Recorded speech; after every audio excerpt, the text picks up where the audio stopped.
Pagtapos nga po naming dumalaw sa aming tanim na pipino, itutulong po kami magtanim ng sitaw sa ating tropa.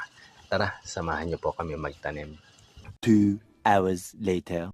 Pagdating nga po namin dito sa area, naka-start na po silang magtanim. Siya po pala yung nagpatanim ng sitaw, si Kuya Nan Santos. Huwag niyong babangga ibukawet, tsak iaayos.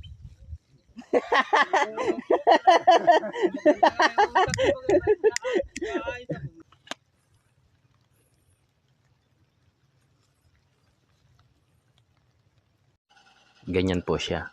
May naguhulog ng buto at may nakasunod naman po na nagtatabo ng buto. Dito po sa part na to, malapit na po kami matapos magtanim.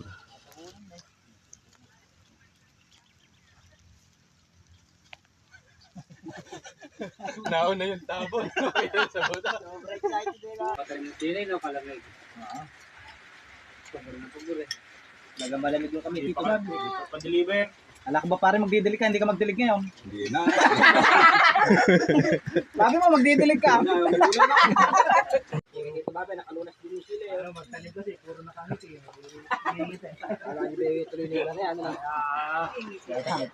Ito po pala yung tinanim namin na sitaw, Negro Star. Thanks for watching!